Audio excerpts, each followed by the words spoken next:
All right, so welcome everybody. Today we're going to be talking a little bit about surviving the swarm, what happens when you're getting swarmed by bots and crawlers, and what you can do to protect your Drupal site. So my name is Rich Lawson. I'm an Associate Director of Technology at Evolving Web. I've been with Evolving Web for about a year and a half now. I've been working with Drupal in different capacities for the past 17 or so years, so I've been with it for a while. You can reach me on LinkedIn, as you can see there. And if you want to learn more about Evolving Web, you can check out the website. And really quickly, I did want to provide a little bit more detail about Evolving Web. So not only do we specialize in Drupal, but we also run a training program that has trained thousands of different Drupalists. And we're also part of the Drupal CMS leadership team. And all of our projects are very strategy-driven, and we work with world-class organizations and public institutions, including Princeton. So you can see, a number of different, verticals there. And really quickly, if you would like to, you may have heard of our Evolve Digital events that we have. We have them in different locations, like in Canada and the United States. We're going to be back in New York City in November, or September, sorry about that. And definitely, you can get this promo code, 35% off your tickets, NJ Promo 35. And, it's a great conference. It's very, focused on all things digital. We have a lot of different speakers, a lot of familiar faces even here in the room. So that's really good. And I saw this photo today and I wanted to find myself, right? I'm like, where am I? And so, just if you're curious, there I am. Okay. All right, so in terms of the talk here today, I wanted to talk a little bit about what happens when you're getting just inundated with all this traffic. I want to talk about the current bot landscape a little bit. I want to focus on what happens with Drupal when all of this stuff is going on. And then I want to talk about a layered defense strategy that you can set up and go into a little bit of a case study, like one of the examples of one of our clients that has gone through this. And then give you an actionable playbook, things that you can focus on to basically mitigate this traffic or even be proactive about it. And then we'll have some time at the end for questions. All right, so when the swarm hits. So before we get too deep, how many of you have had this happen to you? Like a lot of traffic, you're having to deal with all this? Okay, seeing a lot of hands up around the room. And so, you can have this happen in various forms. A lot of it really depends on, what sorts of mitigations you have in place and, what the particular situation is. But you might have your content editors, trying to basically, update their landing pages and they're getting errors, white screens of death. Your page loading slows to a crawl and maybe it doesn't load at all after a while. And then, you may see huge analytics spikes. And so, obviously that can be a really bad situation. You could be getting calls in the middle of the night, depending on, how important everything is on that particular site, and who's working on it when, but, really, really bad stuff.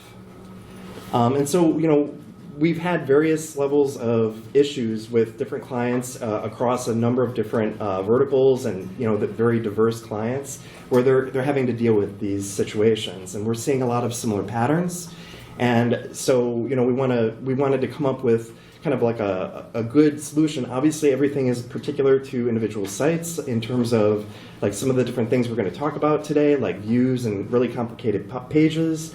But, there are common, patterns that we're seeing. And then another thing that's kind of interesting is you'll see here that we resolved the issue, at various times. But what does that really mean? Because this is an ongoing thing, so things can come back at any time. So it's really something that you want to monitor over time. But for the purposes of this talk and what we had been going through, this was just basically us getting the issue under control and having really good rules and everything in place. And so I'm going to be using Red Deer Polytechnic, one of our clients, as an example to show you some real data and some real information about what we were doing. So, at first we were seeing a lot of site traffic increasing. We were really excited about that. People were happy, our clients were happy. But then we took a closer look and we saw that the traffic was actually due to bots. And so the bots were finding all of the different filters on the site, the pagination, all of the different possible combinations of facets and filters, We had, like news pages that go all the way back to, like the early 2000s. And so, the bots were loving what they were finding, and they were spending a lot of time there and pulling in all of that content. And we were seeing similar patterns with the search, mostly due to the facets, which we're going to talk more about in a little bit for the search. But before we get into, more detail on that, what I'd like to do is take a look at the current bot landscape a little bit. So obviously it's not just Google anymore. You've got Google doing its thing, but you also have OpenAI, Anthropic, Perplexity. One of my favorites is totally not a bot 123 is one that we were seeing across multiple client sites. So there's all of those, and then lots and lots of different mystery scrapers that are hitting the different sites. There's a lot of different types of bots. So you have web crawlers, which are kind of like the good bots, right? Where search engines, they're the sorts of things that we've been happy to see for a long time now. But now we have the AI crawlers where they're really going in and trying to index and ingest everything that they can. They're feeding into LLMs, from OpenAI, Anthropic, Perplexity, like I mentioned before. And then there's also these malicious bots and mystery scrapers, like I had pointed to. And for those, they are often disregarding policies. They've been around, but they're increasing. There's more and more of them, so there's more to deal with. In 2025, 51% of traffic was automated versus human-driven. So this is kind of showing the scope, right, of, like a majority of the traffic is coming from bots. And then, there's also these surges of traffic from the bots, too. So, for example, in April of 2025, there was this really huge 32% year-over-year increase. And, it lowered down a little bit in July, but really, it just shows that we are having these surges of growth, and that this is continuing to be an issue. And here you can see a chart that shows AI bot traffic and how it's been growing over time. It goes from July of last year to January of this year. And so the blue line at the bottom there shows, it's really a little bit hard to see, but those are the AI agents. So they're not having as much of an impact right now. You can see that AI fetchers and search crawlers for AI are kind of neck and neck a little bit. I mean, it's a little bit more for the fetchers than the search crawlers. And then the green one, that's where we're seeing a lot of really, really heavy growth with the AI training crawlers. So they're the ones that are pulling in all that data to do the training. And so, why should we care about bots? So obviously the situation is that they're typically crawling full sites at a large or a massive scale. Some of the different tools that are disposable, like doing things with robots.txt, they might not even pay any attention to that. And there's also this highly repetitive crawling that we're going to be talking a little bit more about. And so all of these things have an impact on your site. Increasing server load, you've got bandwidth concerns, it can slow things down for your users, can even bring down the site. So with all of this going on, what does this mean for Drupal? What's happening in the Drupal world? So with Drupal, there's a lot to love, and there's a lot that AI crawlers really like. So I've already mentioned a little bit about search, filters, views, and more. Like there's all of these query-heavy pages and filter combinations that they're going to spend a lot of time on, and they really love to dig into all of that. And they're not browsing; they're just basically brute forcing to gather all of that information that they can. And so if you've ever taken a look at and tried to trace back the patterns of them going through all the different facets and filters, you know what I'm talking about. And so, yeah, there's all of these things that are going to have, a major impact. So in terms of your specific site, a lot is going to depend on the mitigations that you may have in place already in your hosting infrastructure. If you don't have any caching, your site is probably going to go down if, one of these hits. Even with caching, because of the bots heavily targeting some of these pages that we're talking about and search and facets, it's going to have an impact because, those are unique combinations and there's a lot of them. And so, having that negative impact on performance. And if you're hosting with Pantheon or Acquia, you have, different caps involved that you have to be thinking about. And like your other hosting infrastructure, no matter where it is, you have to be thinking about bandwidth and all of these other, like views and visits. It can also have an effect on your Solr search. Acquia search is being deprecated at the end of March.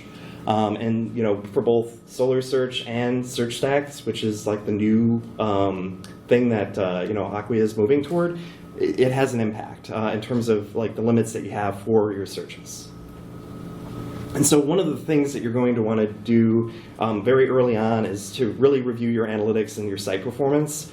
If you're under active attack, you might want to be careful. Like there might be some quick wins that you could implement. Like if you don't already have like a web application firewall or a CDN, that might be the time to do that, and that might help get things running while you have and buy you some time to really review your performance and see how everything is working. And then from a bot versus real perspective, you want to be able to understand what is really happening and going on with your traffic. And then you're going to want to monitor that and review it over time to make adjustments as you're working through everything. And so depending on what you have in your infrastructure, there's different tools that can be helpful. So for example, like this is from Cloudflare. I'm going to be talking about that a bit. But this shows where the AI crawlers are focusing, where those bots are focused. And you can kind of rank things, so you know that in this case, if you focus on find a program, it's going to have a higher impact than some of the other pages on the site. And then, taking a look at the number of requests made by bots and humans, this gives you a good idea of, okay, sure, over 51 or about 51% of web traffic is from bots, but what does this really mean for my site? Like, am I really needing to focus on bot traffic, or is there maybe you have visitors to the site that are hitting a new page that doesn't perform very well, and that's what's bringing down your site. So it can be helpful to understand what the actual impact is. Yeah, go ahead. Is this report provided by Cloudflare? Yeah, this is another example from Cloudflare. Okay, yep. Thank you. You're welcome. So all of these things going on, you're trying to measure your performance, you might be under attack. What kinds of things can you do to have an impact on this and implement a layered defense strategy to really mitigate this or also prevent this from happening and bringing down your site? So just to contextualize things a little bit, you can have a very simple infrastructure setup where, the reason I wanted to separate out the web server here is just so that I could kind of focus on, like there are things you can do with Apache and Nginx to, via your configuration, htaccess files that will prevent, Drupal from bootstrapping. You could have a web app, you could have a firewall on your web server. So there are some things that you can do, but they tend to be very reactive because you're basically waiting until an IP address is hitting you, and you go into IP tables and you block that IP address, for example. And so with more sophisticated infrastructure, you have things like a reverse proxy where you have some caching going on, and that will basically free up server resources so that, let's say, your unauthenticated traffic, the reverse proxy serves that. Again, Drupal isn't getting hit. And then what's really great is to have a WAF or CDN, Web Application Firewall, Content Delivery Network, in front of everything at the edge. The edge is basically, the kind of the edge of your infrastructure in getting as close as you can to the individual users who are visiting your site. And so what that does is it really helps because you can put all sorts of different rules in place. You can have really, really heavy caching to protect your infrastructure and make sure that the site isn't going to go down. So I'm going to be focused quite a bit on the WAF and the CDN configuration because we've been seeing a lot of benefit to doing that. And I will focus quite a bit on Cloudflare, but I want to mention that these concepts apply to other providers. So it's not specific to Cloudflare. So a lot of these things you'd be thinking in the same terms, and the UI might look a little different, but you'd be doing very similar things. And so, there's a few examples there. So there's also, in addition to Cloudflare, there's Fastly, there's Security. And, from a Drupal specific example, we've got Acquia Edge, which, is part, like works with Cloudflare. And then we have Pantheon Advanced Global CDN, which is, on the Fastly side of things. And so there's a lot of benefits in general to WAFs and CDNs. Again, I've kind of been mentioning this, wanting to serve and stop traffic before it gets to Drupal, because that is going to, that generates a lot of load on your infrastructure. But there's all of these other benefits as well, where you can basically, you can present challenges, you can look for anomalies and have it automatically, do a lot of work for you. And the reason that the IP reputation databases are of limited benefit at this point is just because, with AI traffic, you're going to be getting hit with so many different IP addresses that's one of the things that we've been noticing that's really been, throwing things off for us.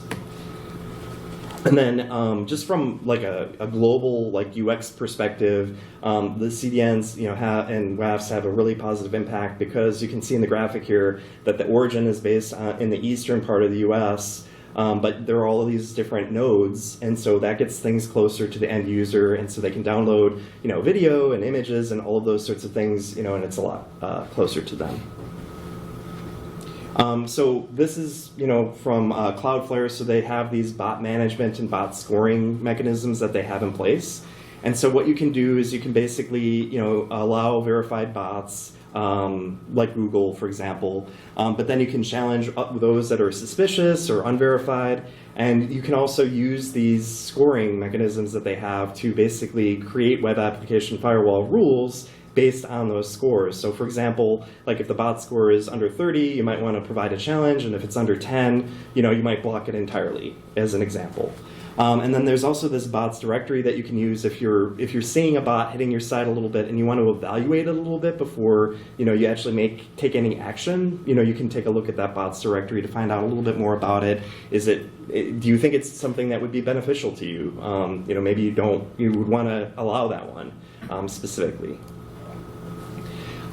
So when you're targeting different AI crawlers, you have, like this decision where you can, either block them or challenge them. We've been challenging quite a bit, and you've probably seen this from Cloudflare where you verify you're a human. There's an example there at the bottom right. So this will allow you to basically make it to where, rather than just completely blocking things off, if you're wrong, then, there is that user experience where you can bypass it. And there's other things you can do as well, like just rate limiting, and I'm going to get into that a little bit more. So from a rate limiting perspective, obviously AI bots move really quickly. They can make hundreds or even thousands of requests in seconds. And with rate limiting, what we can do is we can say, okay, you get this X number of requests per Y amount of time. And then we can base that rate limiting off of other factors, like you could use IP addresses, which you have to be careful of, paths, locations, and more. So, you could tie it to your site search, for example.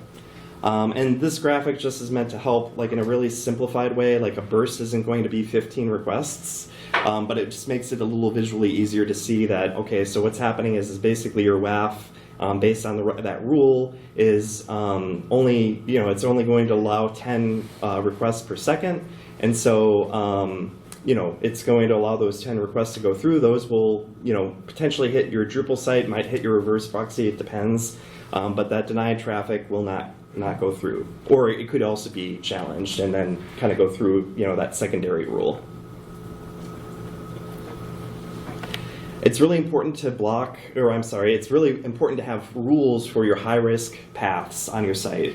So, examples would be your search and all the results pages. Any filter-heavy views should also be included. Make sure that if you have query strings on the site that they can't be abused.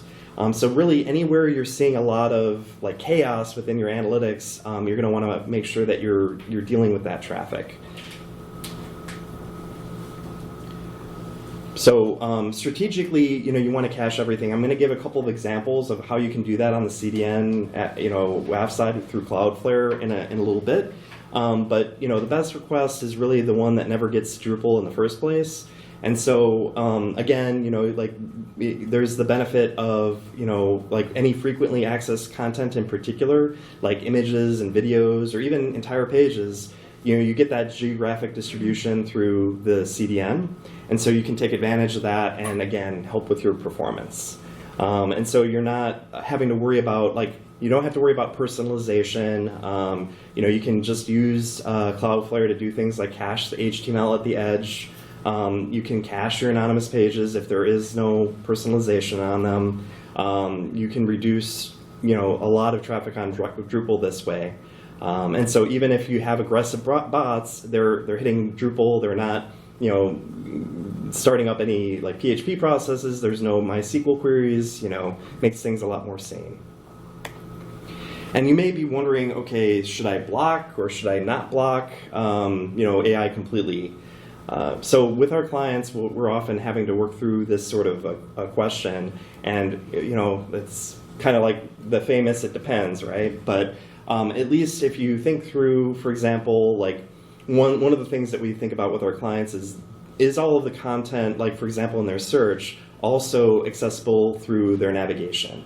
And so if your information architecture is set up in such a way that that is true, then that means that there are just more, just kind of the natural ways that people would often find content, they can get to it. Search is still a thing, like Google search, and so you want to make sure that you're not going to be penalized by, not having that content accessible anywhere other than, like, for example, your sitemap anyway. And so, in that situation, it may be okay to block search off, entirely, but you just want to pay attention to that and think about that.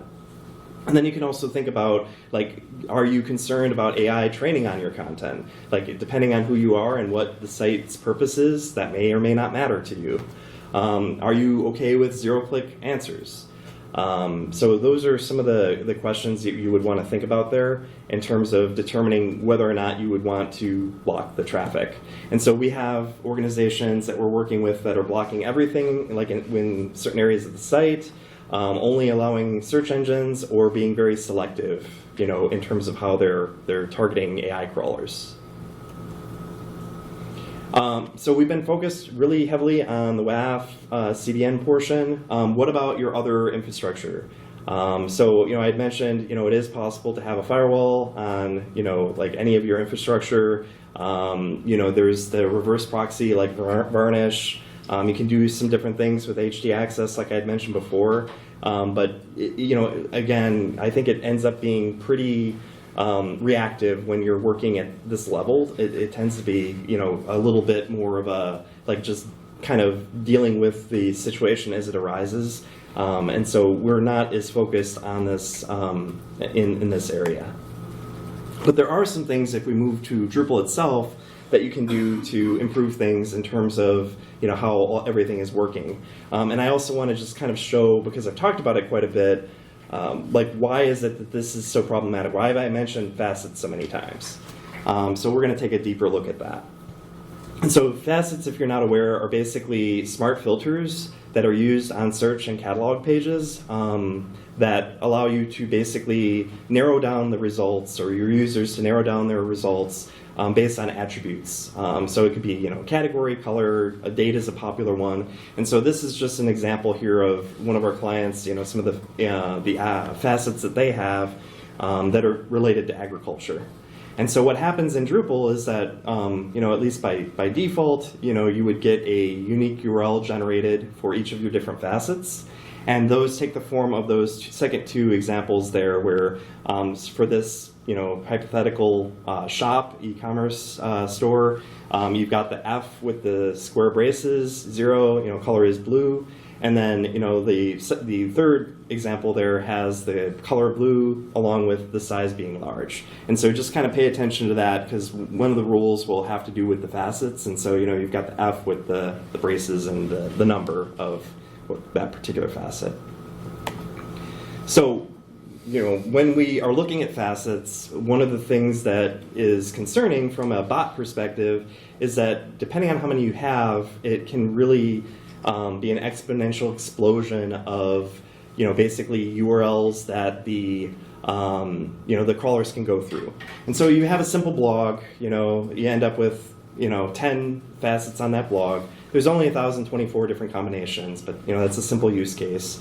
When you get up to 40, you've got more URLs, possible URL combinations than there are actual pages indexed in Drupal. And then for one of our clients, we had a very complicated search that had 58 different facets. And so, I don't even know peta, I'm not even sure exactly what to call that number, but it's huge. 288 quadrillion. Quadrillion? Okay. So this is on the order of the Rubik's Cube. Oh, okay. Yeah, that's true. Yeah, maybe I should put that, I'll update that next time. Yeah. Repeat. So Benji mentioned that is along the order of the Rubik's Cube. in terms of that 58 different facets. Okay, so if you think about okay, so why has this become an issue? Why wasn't it an issue with Google, in the past? So traditional bots like Googlebot, in terms of crawling, would have crawl budgets and also had a little bit of facet awareness. Newer AI training bots are just a lot more aggressive. They want to grab everything that they can. And so when the bot goes into what we'll call this facet maze, where every time it follows a link, it's finding more and more different combinations that it can use, it can get kind of stuck in this recursive loop. And so, I've got this graphic here kind of showing, like a visual of that, right? So you have this initial facet click, and then there's more and more options. It branches off. There's a lot. And so you end up with just basically almost like an accidental, I guess it depends on whether or not the bot is coming from multiple IP addresses and locations or not, but either a DOS or a DDoS, just because this bot is just loading up quickly all of these different faceted pages and just using up all of your search, like if you have limitations on that, the number of queries that you get and so on.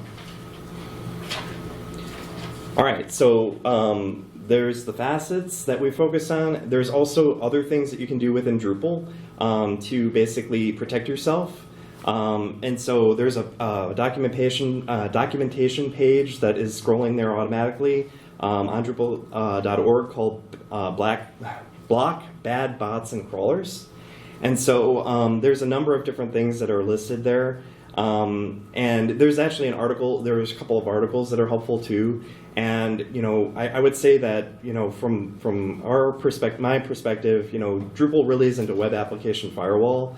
And so, when you're doing these things, a lot of it ends up being pretty expensive in and of itself because you are having to bootstrap Drupal. And so that's why I made that argument, at the beginning, like get as much outside of Drupal as you can.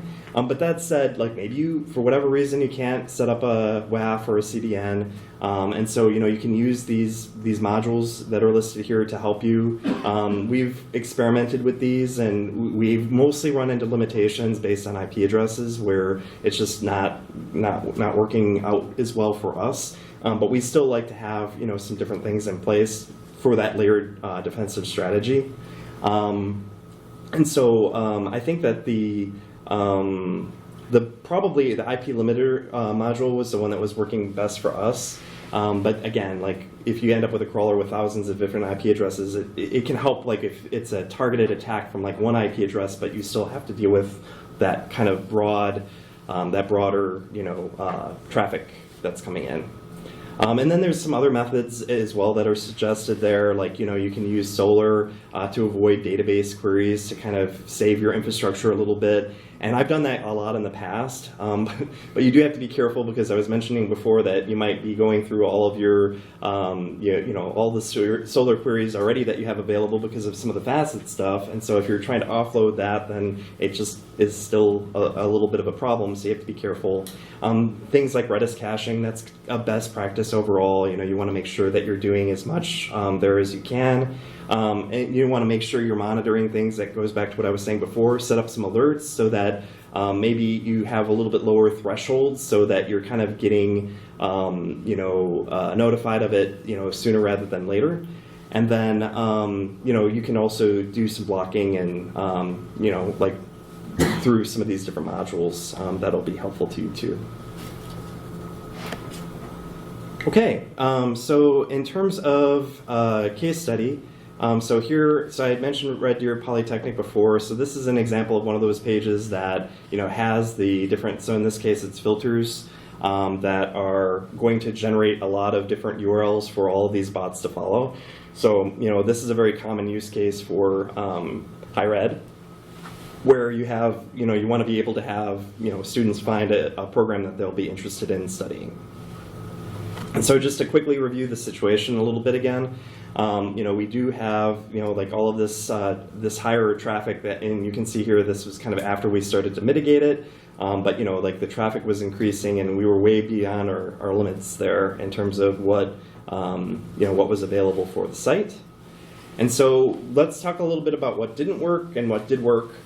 So one of the things that didn't work is some of our WAF rules that we set up. One of the things that's kind of nice about Cloudflare is that as you set up your rules, you can see like within, by default, the past 24 hours, exactly like how much traffic has hit that rule and been, affected by that rule. And so that's a quick glance kind of a way to see how things are working. And then what you do is you can kind of dig into the dashboards and look up, and find more detail and figure out what's going on.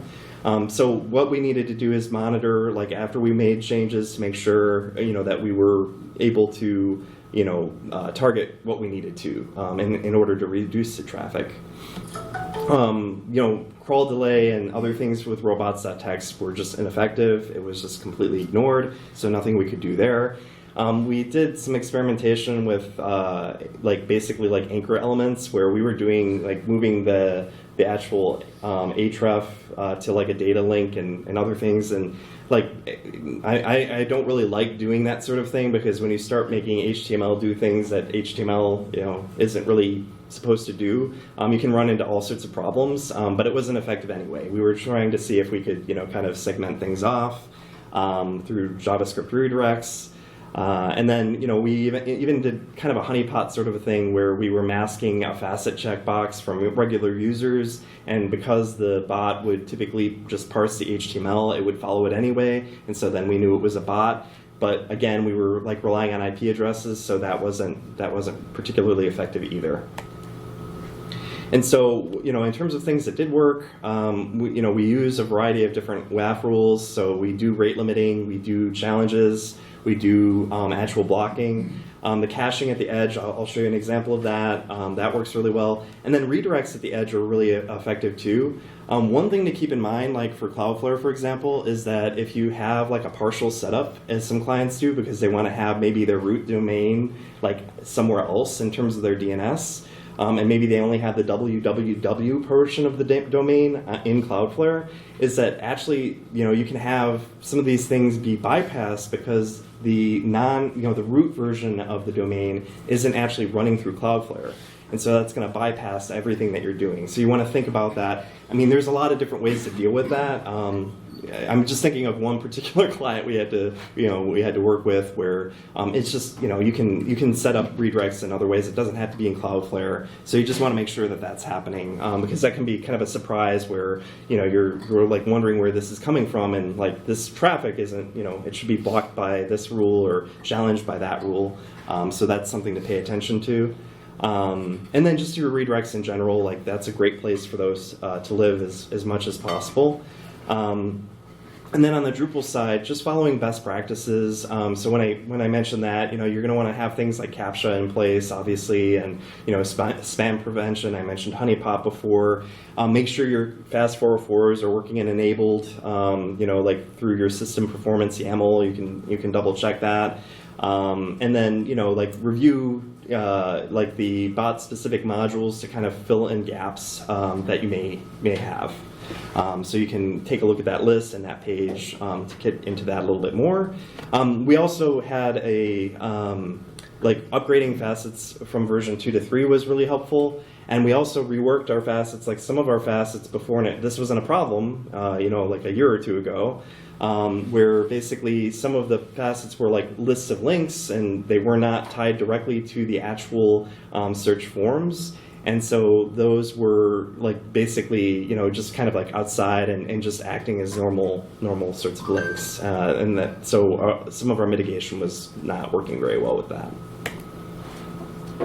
So I've been promising to get into a little bit in terms of the different kinds of rules, right, in Cloudflare. And so here you can see an example of, this is a challenge for faceted search traffic. And so that first line there, I can't point to it very well, but under when incoming requests match, what it's doing is it's matching on a URI query string. It's got a wildcard operator, and then that value that you see there with the asterisks and the F, and that basically will match on the F values in the query string that I was showing you before with the square braces and the numbers. And then, you can also check to see whether or not it's a verified bot. So this goes into some of that Cloudflare, functionality that I mentioned before. So if it's not a search engine crawler, and then geolocation, you can also say, so for RDP, for example, we didn't want, if the traffic was outside of Canada, we wanted to basically, apply this challenge basically if they weren't within Canada, because it just made sense for this particular use case. So what happens is when all of these are true, because it's an and, the user will be presented, or the bot would be presented with a managed challenge. So that's that thing that I was showing you for Cloudflare where you verify that you're a human. And then we also talked quite a bit about rate limiting rules. So an example of one of those is, so what we're doing here is we're basically, for our find program, so I showed you a screen capture of that, and also for our search, we are looking at basically just any time the requests per minute exceed 20, then we will also present a challenge. And the way that we arrived at that number is basically just kind of reviewing the analytics, but then also we kind of tweaked it a little bit based on what we were seeing in Cloudflare, based on how many we're matching against that rule, how many requests we're matching against that rule. And then, so from a CDN perspective, if you want to cache everything, one of the things that you can do is you can just basically globally apply a rule that says to cache everything. And so this shows you an example of that. And so regardless of what anything is saying in this example for the TTL, the time to live, it's going to set it to 1 hour. And so you may or may not want to do that. So that's one thing to kind of, focus on here. In this case, it made sense. You want to talk to your clients or your users about, your editorial team about, what the impact of this will be. There are mechanisms, you can use different Drupal modules to expire caches, and there's APIs that are available to where you can kind of control for this a little bit more granularly. But in this case, it made sense. But you just want to make sure that everybody's understanding what this means, because if this is set to 1 hour, that means that when that editor goes in and they update their content, they're not going to see the changes without anything else being done for an hour. So you just want to be careful. And then accompanying this rule, we also have a bypass for authenticated users. And we just set this up very simply based on the cookie having the SSESS value in it. And so, you may have to get a little bit more, specific than that in some cases. But, for our purposes, this was sufficient. Okay, so from an actionable playbook perspective, I wanted to keep it kind of high level. So I just have 4 steps, and the reason behind that is that a lot of these things end up being pretty targeted based on your particular site, like what modules you'll need, how many views you have, do you have filters, do you have facets, etc. And so from a high level perspective, this goes back to that part we had at the beginning where just establish the baseline, understand where you're currently at, and again tweak that based on whether or not you're suffering outages right now, in terms of how much time you want to spend on that. Maybe look for some easy wins if your site is going down, currently. Then, if at all possible, I can't stress this enough, it's really good to have a web application firewall and a CDN in front of everything. And so that is what allows you to, allow verified search engines. You can do those challenges I've been talking about. You can rate limit. You can implement those WAF rules for those paths that are really important. You can do that strategic caching, and it also really helps you to monitor and adjust everything. And then, take a look at your facets. Usually from a user experience perspective, it isn't often the case where you're just like, okay, I'm going to just get rid of a bunch of facets and, that's going to be okay. But, you can look at things like, upgrading the facets module, and also just in combination with the web application firewall rules, make sure that, for example, if you are using Solar in, your program finder, you may not be thinking about that. You might just be thinking about your global search. And so, make sure that you're accounting for that. And then, just following Drupal best practices. So this gets into, all those things that I was mentioning before where it might not even be, directly related to the bots at all, but if you're minimizing the amount of load that Drupal is generating, then it's going to help you out a lot, just so that you have more resources available to deal with all of the other things. So, questions? Go ahead. So if you set up some of these layered defenses, Yeah. and you've got, say, a 1 hour delay, Mm-hmm. and you have the occasional edge case where you need to force something through immediately and make it live, where would I find information on how to make that happen? Okay, yeah, so for the recording, the question is that let's say that you're caching everything and it's got that 1 hour TTL on it, but you have something really important, editorial team that says that this needs to be live right now. Where can you find information? Like, how can you do that through, like, Cloudflare, for example? Okay, so, the quick answer is you can actually go into Cloudflare and clear all caches, basically, like what you would do in Drupal, but I wouldn't recommend that. There's also ways that you can be very targeted with that in terms of, like, the actual, by path. So, you would basically go in, and once the page is published, you could basically put that path in and invalidate it, like if they updated the page. That's very manual, though. So there are, for example, with Cloudflare, there's modules that you can use where it will automatically purge for your editorial team anytime that they add or update content, so that that's automatically happening. And so quick way, you don't really know much about Cloudflare, you could go in there and click that button, but it's going to have a really big impact on your entire site. It's going to bring all your caching down. Then you can get more granular from a manual perspective, and then there's modules and that you would be able to invalidate it very granularly and have it be automated. Okay, thank you. Mm-hmm. So we want to impose rate limits on anything that uses search. So obviously /search Mm-hmm. or whatever your site uses.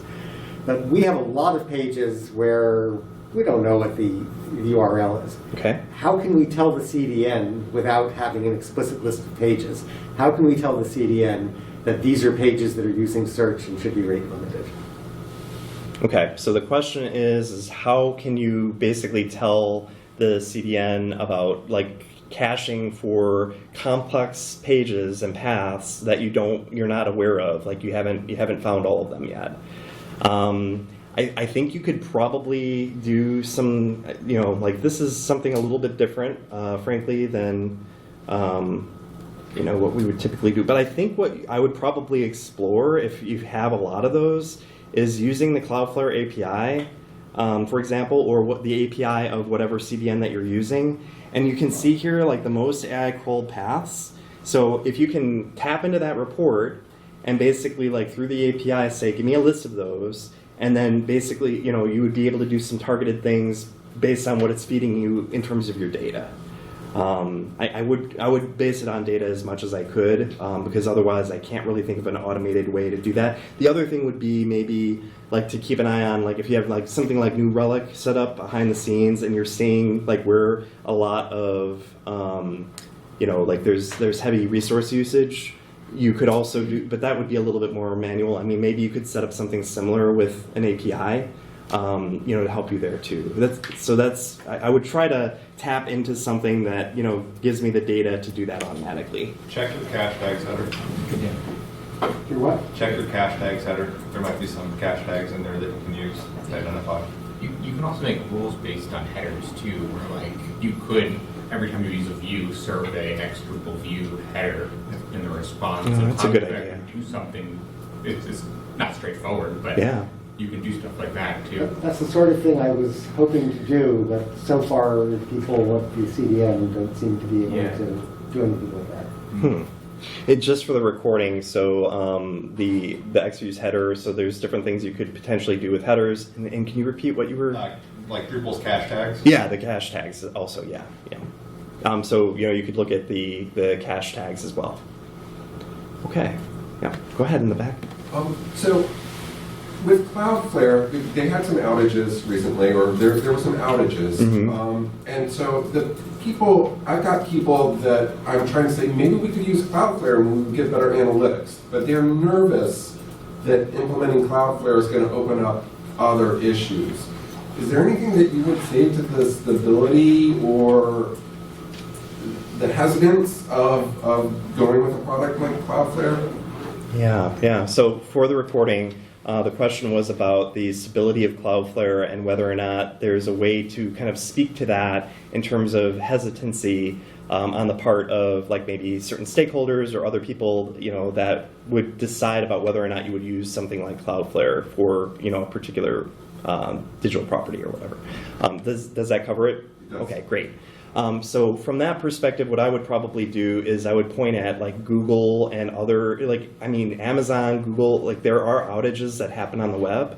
I think that Cloudflare was pretty transparent about what happened compared to a lot of companies. And so that I think helps my peace of mind a little bit, the fact that they are transparent about it. I mean, it does give you a point of failure, but also I guess that I brought up security, so one of my clients was using that. If that one happens to go down, you're going to have a harder time. Cloudflare affected so much different web traffic that I think also people were a little bit more understanding of the situation than they would be if it was just some random, you still have similar sorts of points of failure, but yeah. Can I throw one more Sure. quick follow-up on that? Yeah.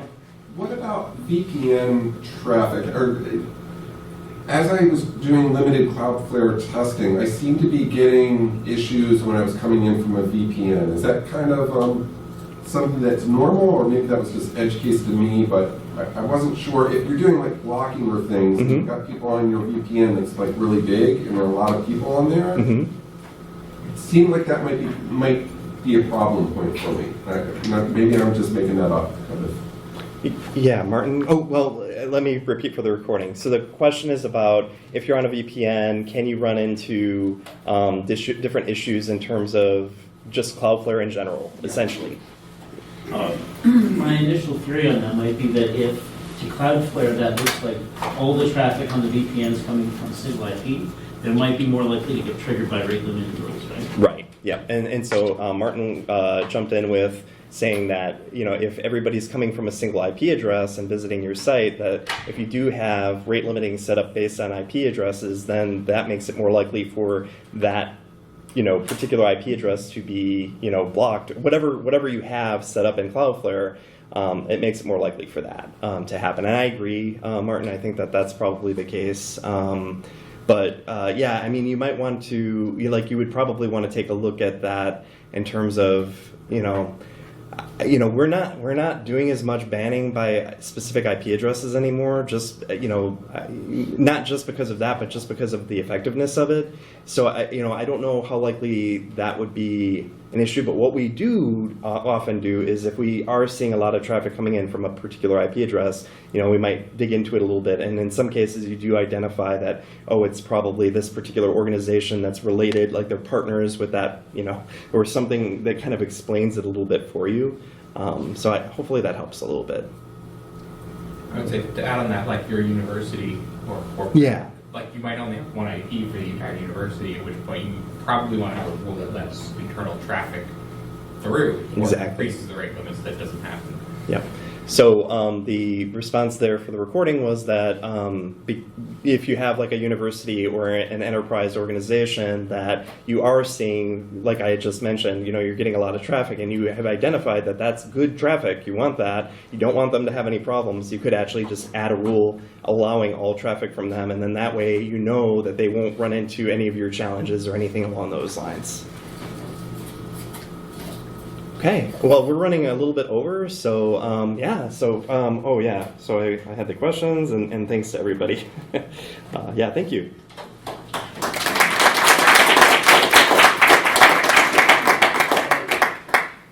Press down. Yeah, okay, thank you.